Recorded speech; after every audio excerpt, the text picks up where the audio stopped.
Toxuning putini va panjisini iste'mol qilishning hukmi. Savol. Assalomu alaykum ustoz. Qanday ahvollari? İstanbulda toxuning putini va panjisini pishirib sotadigan ishlar paydo bo'libdi. Uyg'urlarning urfida bo'lmagan, shundaqla Xitoy madaniyatining bir parchasi bo'lgan bu tomoqni setish va yeyishning hukmi nima? Urf jihatda yaxshi ko'rilmagan bir ishqa hozirgi sharoitimizda qanday qaraymiz? Javob. Va alaykum assalom va rahmatullohi va barakatuh. Barliq hamd sanolar Janobi Allohga bo'lsin. Durud va salomlar payg'ambarimizga, u zotning oila tavobiatlariga, ashablariga va u zotga toki qiyomatgacha ergashganlarga bo'lsin.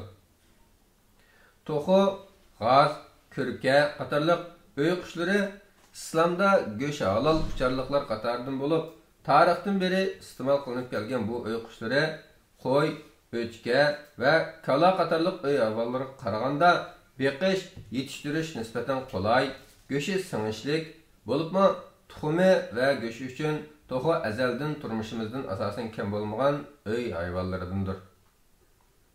Sanoat inqilobidan keyin avvalo G'arbda, so'ngra bo'libmi 19-20 asrdan e'tiboran sharqda ko'rilgan shiddatli sanoatlashishga ergashib, shaharlashishning tezlashishi bilan go'sht ta'minoti xususida maxsus firmalar qurilib, cho'ng-kichik chorva mol va uy qushlari bo'rdoqchiligi o'z oldiga bir soha bo'lib ilgarilab, kunimizda atoyin bir kasb bo'lib shakllandi.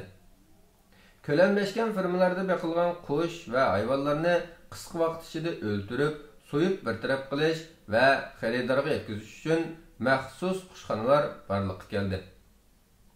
Turkiyada Bakmıçılıq sahasida kasbiy to'xu firmalari oldingi asrning 60-70 yillari qurilishga boshlagan bo'lib, kunimizda bu firmalarning sharoiti va iste'moliga tayyor go'sht mahsulotlari ishlab chiqarishi Yevropa o'lchamlariga tamoman muvofiq bo'lib, temaga aloqador bo'lgan to'xu putiga kelsak, Turkiya qushxonalarida o'ldirilgan to'xu va turdoshi uy qushlarining pay, ya'ni tuk, qon, po'kan, oshqozon, ichbog'it, bosh va putlari chiqarindilar qatorida bartaraf qilinadigan bo'lib, 2017-yildan burun 200 gradusda qaynatilib, dezinfeksiyalangandan keyin unsimon holga keltirilib, qayta pishiqlanib, yana uy qushlari bo'g'izga aylantirilib sotilgan bo'lib, tannarxi tuvan, ammo aqsil miqdori yuqori bu yem turi 2002-yili Yevropa ellarida uy qushlari firmalarida bo'g'iz qilish cheklanib, bu chiqarindilar faqatla it qatorliq ermak hayvon firmalari va cho'shq firmalarda bo'g'iz qilishga bo'ldiganligi e'lon qilingandan keyin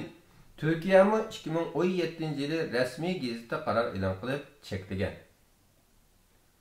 Lekin Turkiyadagi ermak hayvon yem bozorining to'limi cheklik bo'lishi va Yevropadagidek maxsus ermak hayvon to'llatish va cho'shq firmalarining bo'lmasligi tufayli chiqarindilarning bartaraf qilinishi masalasiga aylangan. Chiqarindilarning bartaraf qilinishi masalaga aylangan. Shunda qush turdikilarning bo'libmi to'xining put va boshlari eksport qilinishga boshlagan. Darvaqa to'xu putining Osiyoning sharqida Xitoyda emas, Sharqiy Janubiy Osiyo ellari, Koreya va Yaponiyalarda bozori ittik yemaklik ekanligi hammaga ma'lumdir. Bo'libmi bizlarga tanishib bo'lgan Xitoy toifasining yoqtirib yeydigan yemekliklar qatoridan deyishga bo'ladi.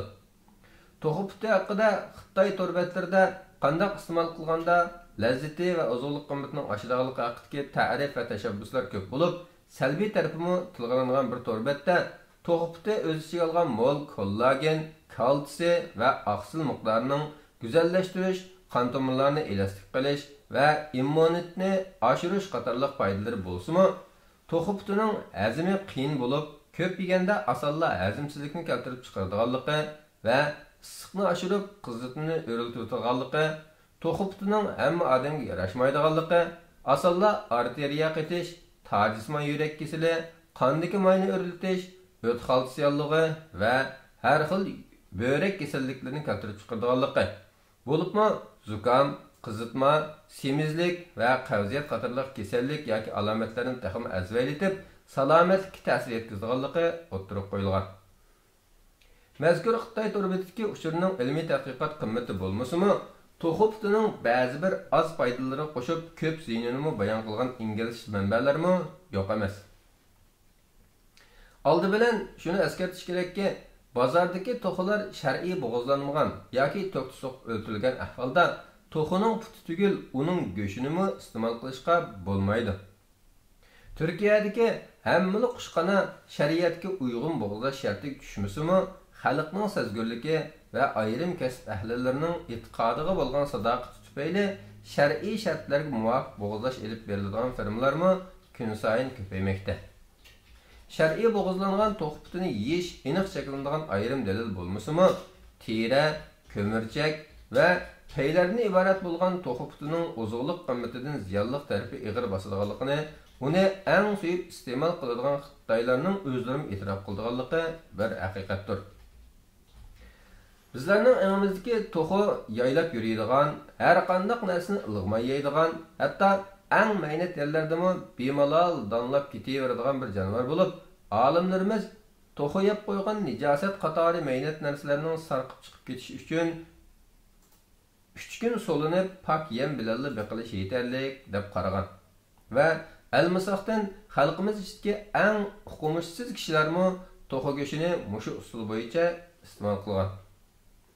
Günümüzde gerçi pichaqliq to'qilar maxsus qashalangan firmalarda beqildigan bo'lsa-mu, hammasi nihoyat cho'ng bir katak ichida necha minglab billa beqilg'achqa, uncholar jiq to'qining ostini har doim tozalab turishga kafolatlik qilish, chiqim ham vaqt jihatdan firma xo'jayinlarining diqqat qilib ketalishi tasvir ishdir. To'qilarda ko'riladigan kasallardan birisi to'qi panjasi kasali bo'lib, tipik alomatlari to'qining olqini ishib qoladi. Qizilib yoki qarayib qoladi va yoki qahva rang dog' paydo bo'lib qoladi. Vaqtida davolanmasa, yallig'lanishni keltirib chiqaradi va boshqa to'qilmalarga o'tib, yiringliq qapartma qetishib, oqibatda to'qining o'lishini keltirib chiqaradi. Xo'sh, bozorga solingan to'qputlarning hammasining bu xil kasallikdan eriq ekanligiga kafolatlik qilish mumkinchiligi bormi? Har qancha bo'la, hatto 200 gradusda qaynatilgan taqdirdami bu xil kasallarning asarati qolmadi deb jazmlashtirish bo'lamdi.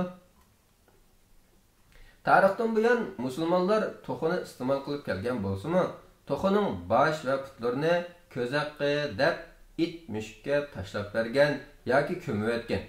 Tibobat sohasidami iste'mol qilish tavsiya qilinmagan. To'qi putini iste'mol qilish bo'lsa, hala bugungi kunda bizlarga ko'kda uchgan va yerda maqan tumir ta'sirdan boshqa har qanday narsani ilg'may yeydigan tajovuzchi Xitoylar bilan kirib kelgan yotdan yot bir ishdir. Turkiyani o'z ichiga olgan musulmon ellarda to'qi putini yeyish odati yo'q. Undaq odat bo'lganda edi, to'qi go'shi sotilgan yerda putini taqilib oladi. Turkiya sharoitida tepilgan to'qi putlarining kelish manbasi majhul bo'lib qolmay, Turkiyada to'qi go'shiga qo'yilgan sog'lomlik talabining to'qi putiga qo'yilmaydiganligini jazmlashtirishga tamoman bo'ladi. Demak, hech qanday musulmonning tabiati, halolligi va sog'lomligi shubhilik narsani iste'mol qilishni yoqtirmaydi. Uning ustiga to'qi puti qisqa bo'g'imlardan tarkib topgan, yo qattiq emas, yo yumshoq emas, ko'mirchaksimon bo'lg'achqa, bo'libmi kichik bolalar va yashanganlarning gediq turib qolish xavfi bo'ladi. Her jihatdan o'ylaganda homildorlarga texim mos kelmaydi. Shuning uchun pulni topsa bo'ladigan kishilar sotqan, ham halolligi, ham sog'lomligi shubhilik, shundaqla tabiatan va tarkiban tan sog'liqqa foydasizdan ziyni ko'p narsani iste'mol qilish shubhilik va makruh jihatdan noto'g'ridir. Buningdan sotquchimi, bidikchisimi o'ziga tegishli javobni oldi degan qanoatdamiz. O'rt nuqtasidan yaxshi ko'rilmaydiganligiga kelsak, ismi atilib yeyish harom qilinmagan, ammo o'rib jihatda yaxshi ko'rilmaydiganlik uchun yeyilmaydigan narsalar rayon xarakterlik bo'ladi. Masalan, ot go'shi, kaptar go'shi, toshqon go'shi, qo'chqarning tosh bo'riki, tal va boshqalar. Lekin to'qput bo'lsa, umumiy musulmonlar yoqtirib ketmaydigan, majburlanmasa yeyilmaydiganlar qatorida bo'lib, oramizdagi yeguchilar amaliyotda uning o'ziga xos boshqacha alohida ta'mini emas, balki uningga surilgan dori-darmokning ta'mini izlab yeyish kerak. Uning iliqi ta'mini qo'lga keltirish uchun ishlatiladigan har xil xurushlarning asl tarkibidagi halollik yoki emaslik masalasidan ziyoda biz Uyg'urlarning ashaddiy dushmani, bizlarni mushu musofirchilikqa mahkum qilgan Xitoylarning odati bo'yicha tayyorlab yeyish sepi o'zidan Xitoy sirab qolganlik. Halbuki Rasululloh sallallohu alayhi vasallam kimki bir qavmga o'xshashqa tirishsa, u shulardandir degan. Va Alloh azza va jalla Qur'on Karimda kimlarki Allohga va payg'ambarga itoat qiladi ekan, ular oxiratda Allohning ne'matiga erishgan payg'ambarlar, siddiqlar, shahidlar va yaxshilar bilan birga bo'ladi. Ular nimaga yaxshi amrohlar degan. Va buningga muqobil g'azabinga yo'liqqanlarning va ozg'onlarning yo'liga emas, sen in'om qilganlarning yo'liga boshlag'in deb o'gitib, g'ayri muslimlarga o'xshab qolmay, ularning yo'lidan, holidan va odatlaridan yiroq turishga buyurgan. Acaba Xitoylardan iborat insoniyatga emas, Allohga dushmanlik qilayotgan toifaga o'xshab qolishdan neziya qilishga bizdan bekrak aqlar qaysi musulmon xalq bordir? Vallohu a'lam bissavob. Allah eng to'g'risini bilgushidir. Fatvoda Doktor Abdulaziz rahmatulloh. Hijriya 1944-yili Jamadil oxirning 18-si. Milodiya 2023-yili 1-oyning 11-kun.